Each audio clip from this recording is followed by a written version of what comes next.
Hello student, how are you? Today we will discuss applications of first law of thermodynamics. Now we will start. Applications of first law of thermodynamics.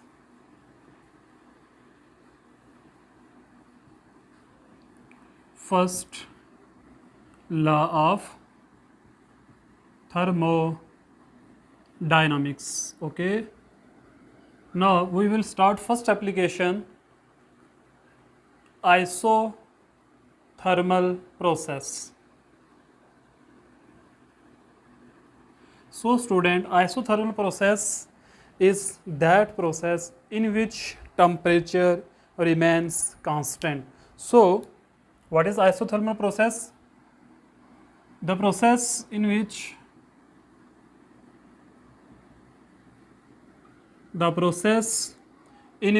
temperature remains constant.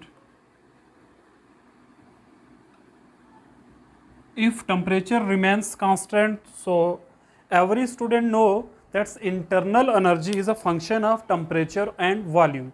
If temperature remains constant, that means kinetic energy does not change. So if kinetic energy does not change, it means change in internal energy,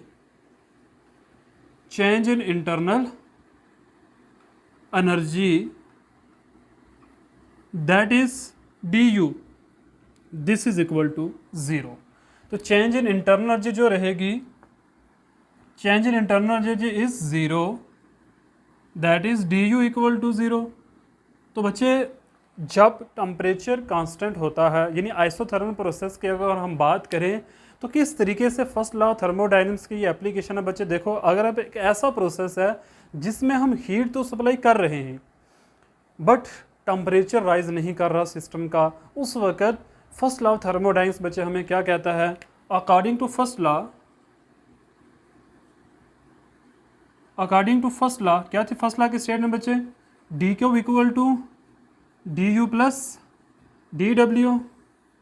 तो बच्चे इस process के लिए D you किसके बराबर है? 0 के लिए. तो यहाँ पर डी क्यू किसके बराबर आ जाएगा? डी डब्ल्यू के लिए. इट मीन्स कि हमने बच्चे एक सिस्टम लिया, उस सिस्टम में हमने हीट सप्लाई की. हीट सप्लाई करने से हुआ क्या कि जो इंटरनल एनर्जी थी बच्चे उसमें कोई चेंज नहीं आ रही है, यानी हीट की वजह से कोई इंटरनल एनर्जी ना डिक्रीज कर रही है ना इंक्रीज कर रही है. There is no change. Only one thing बच्चे, वो क्या है कि हीट सप्लाई करने से एक्सटर्नल वर्क डन कर रहा है सिस्टम. बस इतनी बच्चे याद रखना आपने. डी यू कितना है सिस्टम का? 0 है. तो बच्चे हम क्या कहेंगे? Net amount of heat supply, net amount of heat is added to the system, जितनी बच्चे हमने हीट जो है सिस्टम को सप्लाई की, it do only external work done. बच्चे इसने सिर्फ क्या किया? एक्सटर्नल वर्क डन हुआ. Okay, external work done. तो बच्चे इन सिंपल हम कह सकते हैं change in heat equal to, या हम बच्चे कह सकते हैं heat equal to work. Okay. तो बच्चे फॉर आइसोथर्मल प्रोसेस के लिए आपने याद रखना है हीट किसके बराबर रहती है बच्चे? वर्क के बराबर आती है हमारे पास. ठीक है, यानी जितनी भी हीट है बच्चे वो सारी की सारी किस में यूज़ हो जाएगी? एक्सटर्नल वर्क डन के अंदर. तो बच्चे सेकंड एप्लीकेशन हम बात करते हैं. This is isothermal process in which temperature remains constant. तो बच्चे सेकंड एप्लीकेशन देख लेते हैं. सेकंड एप्लीकेशन बच्चे हम स्टार्ट करते हैं आइसोकोरिक प्रोसेस. सॉरी बच्चे, उससे पहले हम एडियाबैटिक प्रोसेस करेंगे. आइसोकोरिक से पहले बच्चे हम कर लेते हैं adiabatic process. Adiabatic process number second application है हमारे पास फर्स्ट लॉ की, एडियाबैटिक प्रोसेस. तो बच्चे ये एक ऐसा प्रोसेस होता है, इन this process there is no heat enter or leave the system. ना सिस्टम के अंदर हीट आ सकती है और जो सिस्टम के अंदर की हीट है वो बच्चे बाहर भी नहीं जा सकती। इट मीन्स बच्चे क्या इसका मतलब हुआ, it means change in heat जो है हमारे पास, change in heat d Q जो बच्चे होगा वो किसके बराबर हो जाएगा, 0 के बराबर रहेगा। So first law of thermodynamics बच्चे क्या है हमारा, so according to first law of thermodynamics, according to first law of thermodynamics, तो बच्चे वो क्या हो जाएगा, फर्स्ट लॉ ऑफ थर्मोडायनामिक्स वो है बच्चे डी क्यू बराबर होता है D U plus D W के। यहाँ पर बच्चे डी क्यू किसके बराबर हो गया, 0 के बराबर, तो यहाँ पर डी यू किसके बराबर आ गया, डी डब्ल्यू के बराबर आ रहा है। तो बच्चे इसका मतलब क्या हुआ हमारे पास, यहाँ से बच्चे डी यू किसके बराबर आ जाएगा, डी यू बराबर हो जाएगा माइनस डी डब्ल्यू के। तो बच्चे इसका मतलब ये है कि यहाँ पर जो एक्सटर्नल वर्क डन होगा ना वो इंटरनल एनर्जी की वजह से होने वाला है, क्योंकि बाहर से तो हीट आ रही है। बच्चे देखो अगर हम काम कर रहे हैं ना कोई भी, तो हम अपनी इंटरनल एनर्जी का यूज़ कर रहे हैं, तो इट मीन्स हमारी इंटरनल एनर्जी बच्चे क्या कर रही है, डिक्रीज़ कर रही है ना, क्योंकि हम हमारी जो एनर्जी है बच्चे किस में हम कन्वर्ट कर रहे हैं, वो वर्क डन के अंदर बच्चे कन्वर्ट कर रहे हैं। सो बच्चे इसका मतलब ये है कि जो इंटरनल एनर्जी है यहाँ पर वो किस में यूज़ होगी, एक्सटर्नल वर्क डन के अंदर, बिकॉज हीट तो सिस्टम में आ भी नहीं रही और बच्चे सिस्टम से हीट जा भी नहीं रही है हमारे पास। ठीक है,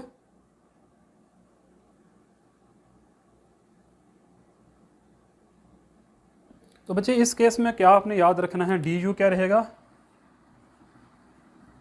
D U becomes negative. D you बच्चे क्या है, नेगेटिव है। इसका मतलब क्या है, internal energy of the system decrease. बच्चे इंटरनल एनर्जी जो क्या है हो रही है, वो internal energy of the system is decreased. क्या करेगी बच्चे, डिक्रीज करेगी, एंड सिस्टम बच्चे क्या हो जाएगा, and system to be cooled. System क्या करेगा बच्चे, ठंडा होना स्टार्ट हो जाएगा। ओके बच्चे, आपने याद रखना है कि इस केस में जो हमारी इंटरनल एनर्जी है वो डिक्रीज कर रही है। इसका मतलब बच्चे ये है कि जितनी भी इंटरनल एनर्जी है वो बच्चे किस में कन्वर्ट होगी, यहाँ पर ये भी आप याद सकते हो बच्चे, डी यू किस में कन्वर्ट होगा, यहाँ पर वर्क डन के अंदर। ठीक है, बिकॉज यहाँ पर बच्चे डी क्यू किसके बराबर है, 0 के बराबर। तो कोई ऐसी चीज़ नहीं है बच्चे जो एक्सटर्नल वर्क डन कराए सिवाय किसके, इंटरनल एनर्जी के। तो बच्चे जब इंटरनल एनर्जी यूज़ होगी तो it means internal energy decrease कर रही है। ठीक है, तो बच्चे internal energy is equal to negative of amount of work done, आपने ये याद रखना है।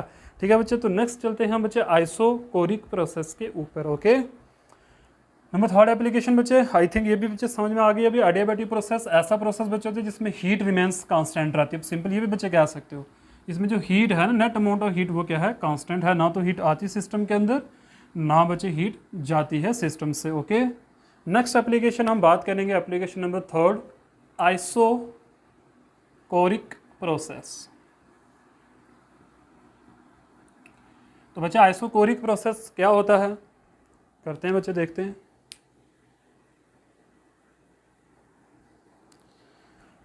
सो आइसोकोरिक प्रोसेस बच्चे कौन सा प्रोसेस हो जाएगा जिसमें वॉल्यूम रिमेंस कांस्टेंट रहने वाला बच्चे। ठीक है ना, इन दिस प्रोसेस, इस प्रोसेस में क्या होगा, इन this process volume remains constant. बच्चे इसमें वॉल्यूम क्या रहने वाला है, कांस्टेंट रहने वाला है। ठीक है, तो वॉल्यूम बच्चे रिमेंस क्या रहेगा, इसमें हमारे पास कांस्टेंट हो जाएगा। सो बच्चे अगर वॉल्यूम कांस्टेंट तो क्या होगा, सो चेंज इन वॉल्यूम बच्चे जो हो जाएगी वो क्या हो जाएगी, 0, क्योंकि वॉल्यूम अगर कांस्टेंट हो चुका है तो बच्चे वो चेंज तो 0 के बराबर ही हो जाएगा, फिर चेंज होगी बच्चे 0 के बराबर। ठीक है, नाउ डी डब्ल्यू बच्चे किसके बराबर होता है, हमें पता है P इंटू डी वी के। तो बच्चे P इंटू डी वी किसके बराबर हो जाएगा, 0 के बराबर, बिकॉज ये है change in volume equal to 0। तो बच्चे यहाँ से क्या आ जाएगा, 0। यानी आइसोकोरिक प्रोसेस के अंदर जिसमें वॉल्यूम इंक्रीज नहीं होगा या वॉल्यूम डिक्रीज नहीं होगा, तो बच्चे ऐसे प्रोसेस के अंदर कोई भी net amount of work done नहीं होने वाला। तो बच्चे according to first law of thermodynamics क्या हो जाएगा, फर्स्ट लॉ ऑफ थर्मोडायनामिक्स क्या हो जाएगा बच्चे, डी क्यू किसके बराबर होता है, D U plus D W के। ओके, तो बच्चे D U plus D W 0 के बराबर आया हुआ, तो बच्चे हम ऐसे भी इसको लिख सकते हैं एक्सपेंड करके भी, D Q equal to D U plus P into zero. तो बच्चे इन सिंपल हमारे पास जो डी क्यू आ जाएगा वो आ जाएगा डी यू के बराबर। बच्चे इस केस में जितनी भी अमाउंट ऑफ हीट हम सिस्टम को सप्लाइड करेंगे it do increase only internal energy of a system. तो बच्चे कोई भी एक्सटर्नल वर्क डन नहीं होगा इस केस में, ठीक है बच्चे।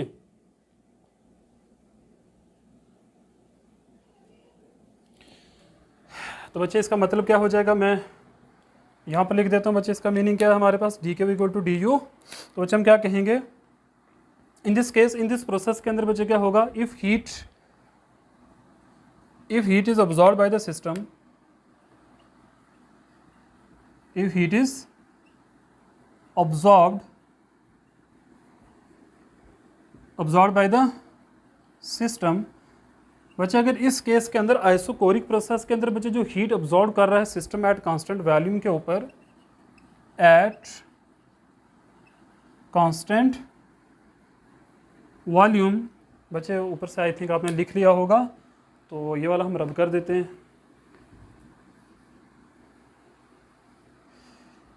तो at constant volume if a heat is absorb by the system at constant volume it only increase the internal energy of the system. It only increase the internal energy of the system by the same amount। जितनी heat absorb होगी उतना ही बच्चे क्या करेगी, internal energy क्या होगी, increase हो जाएगी। तो बच्चे हमारे पास 3 एप्लीकेशंस थी। एक एप्लीकेशन बच्चे और कर लेंगे, वो है साइक्लिक प्रोसेस के अंदर क्या होता है। तो बच्चे साइक्लिक प्रोसेस एक ऐसे प्रोसेस को हम कहते हैं जिसके अंदर जो सिस्टम है वो इनिशियल से फाइनल और बैक फाइनल से इनिशियल स्टेट में ऑलमोस्ट वापस आ जाता है। तो बच्चे साइक्लिक प्रोसेस एक ऐसे प्रोसेस को कहते हैं साइक्लिक प्रोसेस। तो बच्चे आपने याद रखना है इन this process system must return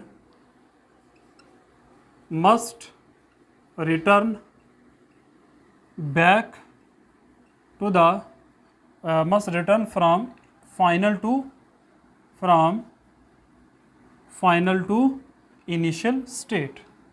यानी अगर सिस्टम फाइनल से इनिशियल स्टेट में वापस आ जाता है तो बच्चे ऐसे प्रोसेस को हम कहते हैं ये साइक्लिक प्रोसेस होता है बच्चे, ठीक है। तो ये रिटर्न होता था इनिशियल स्टेट से, ठीक है ना। तो बच्चे अगर ऐसा होगा तो इंट्रिंसिक यानी इस केस में बच्चे क्या होगा, change in internal energy. Internal energy बच्चे जो चेंज होगी ना इस केस में ये जीरो रहेगी, क्योंकि कोई भी इंट्रिंसिक प्रॉपर्टी सिस्टम की चेंज नहीं हुई बिकॉज ऑफ फाइनल से वापस। देखो बच्चे इंक्रीज होके जा रहा था, हमने टेम्परेचर इंक्रीज किया, वो बढ़ते बढ़ते उसकी इंटरनल एनर्जी इंक्रीज हो गई, तो खुद ब खुद बच्चे उसकी इंटरनल एनर्जी डिक्रीज होना स्टार्ट हुई, वापस कहाँ पर आ जाएगी, जहाँ तक से इंक्रीज बच्चे करी थी इनिशियल स्टेट पे वापस पहुँचेगी। It means change in internal energy बच्चे क्या हो जाएगी, ज़ीरो हो जाएगी। तो according to first law of thermodynamics, क्या होता बच्चे, D Q equal to D U plus D W. तो क्या हो जाएगा बच्चे, D Q is equal to D W के बराबर सिंपल आ जाएगा। तो बच्चे अगर हम बात करें आइसोथर्मल प्रोसेस की और साइक्लिक प्रोसेस की, तो दोनों बच्चे जो नेट अमाउंट ऑफ हीट है वो यूज होती है external amount of work done में ऑनली। तो बच्चे हम क्या लिखेंगे यहाँ पर,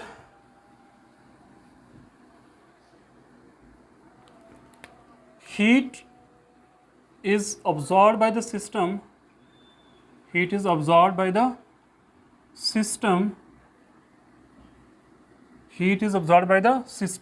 is used entirely into the external work done। तो बच्चे ये थी कुछ applications first law of thermodynamics की जिसमें हमने बात की अगर बच्चे हमारे पास आइसोथर्मल प्रोसेस हो, आइसोकोरिक प्रोसेस हो, एडियाबैटिक प्रोसेस हो और साइक्लिक प्रोसेस, तो हमने बात कर ली बच्चे। तो अगले लेक्चर में हम ना हीट इंजन और रेफ्रिजरेटर की बात करेंगे। Okay, thank you very much, have a nice day.